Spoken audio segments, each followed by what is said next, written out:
ಈಗ ನಮ್ಮ ಪಕ್ಷದಿಂದ 7 ಜನರು ನಾಮಿನೇಷನ್ ಮಾಡಿಸಿದ್ದೀವಿ. ಯಾಕಂದ್ರೆ 11 ವಿಧಾನ ಪರಿಷತ್ತಿನ ಸದಸ್ಯರಿಗೆ ನಮ್ಮ ಪಕ್ಷಕ್ಕೆ 7 ಬರ್ತದೆ. ನಮ್ಮ ಸಂಖ್ಯಾಬಲದಿಂದ ಹಾಗಾಗಿ 7 ಜನರನ್ನು ನಾಮಿನೇಷನ್ ಮಾಡಿದ್ದೀವಿ. ಹೈಕಮಾಂಡ್ ಅವರು ಒಪ್ಪಿಗೆ ಕೊಟ್ಟು ಕಳಿಸ್ಕೊಂಡಿದ್ದಾರೆ. ನನ್ನ ಪ್ರಕಾರ ನಾವು ಹೇಳೋದಕ್ಕೂ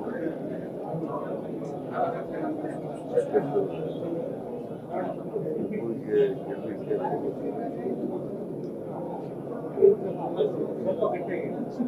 19ರಿಂದ 20 ಓಟ್ ಬೇಕು. ನಮ್ಮ ಸಂಖ್ಯಾಬಲದ ಮೇಲೆ ನಾವು ಗೆಲ್ತೀವಿ ಅಂತಕ್ಕಂಥ ಬಿಜೆಪಿಯವರು 3 ಜನ ಹಾಕಿದ್ದಾರೆ. ಅವರಿಗೆ 3 ಗೆಲ್ಲಲಿಕ್ಕೆ ಅವಕಾಶ ಇದೆ. ಜೆಡಿಎಸ್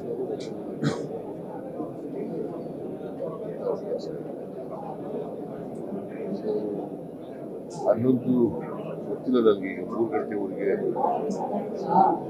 ನಾಮಿನೇಷನ್ ವಿಜ್ಞಾನ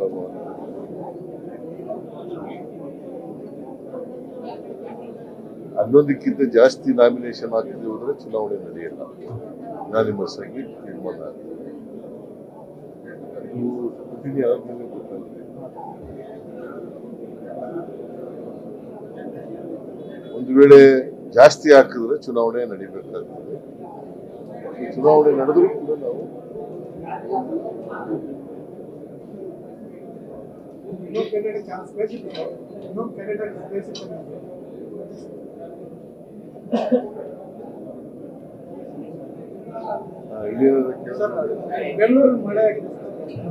ನಾವು ಈಗ ಮುಂಗಾರು ಮಳೆ ಪ್ರಾರಂಭ ಆಗಿದೆ.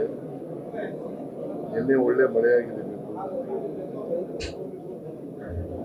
ನಾವು ಎಲ್ಲ ಮುಂಜಾಗ್ರತಾ ಕ್ರಮಗಳನ್ನು ಕೂಡ ತಗೊಂಡಿದ್ದೇವೆ. ಆದರೂ ಮಳೆ ಜಾಸ್ತಿ ಆದಾಗ ಮರಗಳು ಬಿದ್ದೋಗೋದು, ರಸ್ತೆಗಳಲ್ಲಿ ನೀರು ನಿಲ್ತಕ್ಕಂಥದ್ದು, ಆಮೇಲೆ ಗುಂಡಿಗಳನ್ನು ಕೂಡ ಮುಚ್ಚಲಿಕ್ಕೆ ಈಗಾಗಲೇ ನಾವು ಆದೇಶ ಕೊಟ್ಟಿದ್ದೇವೆ. ಗುಂಡಿಗಳನ್ನು ಕೂಡ ಮುಚ್ಚಿಸ್ತಾ ಇದ್ದೀವಿ. ಹೊಸ ಈ ತಿಂಗಳದ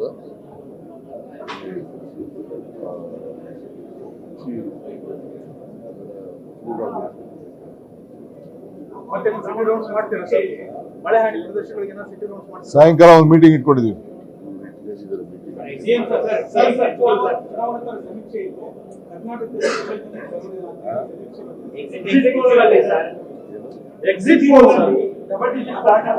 ನಾವು ಎಕ್ಸಿಟ್ ಪೋಲ್ ಇದೆಯಲ್ಲ, ಅದನ್ನ ಈಗಾಗಲೇ ನಮ್ಮ ರಾಹುಲ್ ಗಾಂಧಿ ಅವರು ರಿಯಾಕ್ಟ್ ಮಾಡಿದ್ದಾರೆ.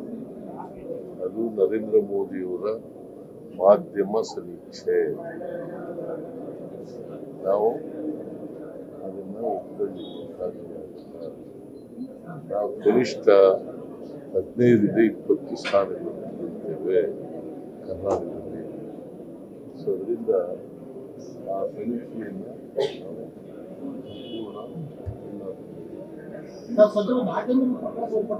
ಬಿಜೆಪಿ ಸಿಎಂಗೆ ಅವರು ಬೆದರಿಕೆ ಹೋಗಿದ್ದಾರೆ. ರಾಜೀನಾಮೆ ಕೊಟ್ಟಿದೆ ಹೇಳಿದ್ರೆ ಎಲ್ಲಾನು ಹೇಳ್ತೀವಿ, ಬೆದರಿಕೆ ಆಗ್ತದೆ. ಯಾವ ಬೆದರಿಕೆಯೂ ಇಲ್ಲ, ಯಾವುದೂ ಇಲ್ಲ. ನಾವು ರಾಜೀನಾಮೆ ಕೇಳುವಿಲ್ಲ. ಪ್ರಾಥಮಿಕ ವರದಿ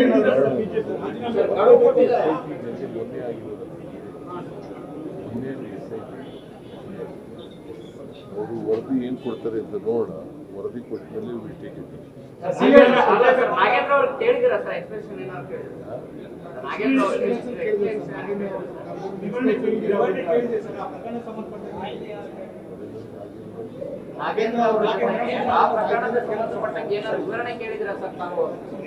ಕೇಳಿದ್ರಿಲ್ಲ. ಇನ್ನವೇ ನೀವು ರಿಪೋರ್ಟ್ ನೋಡ್ಬೇಕಲ್ಲ, ಪ್ರಿಲಿಮಿನರಿ ರಿಪೋರ್ಟ್. ಹೋರಾಟ ಬಿಜೆಪಿ ಹೋರಾಟ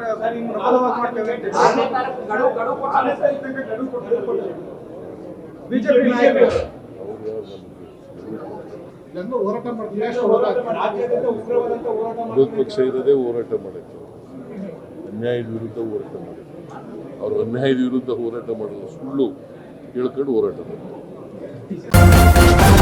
ನ್ಯೂಸ್ ಫಸ್ಟ್ ನಿರ್ಭೀತಿಯಿಂದ ನಿಮ್ಮ ಪರವಾಗಿ.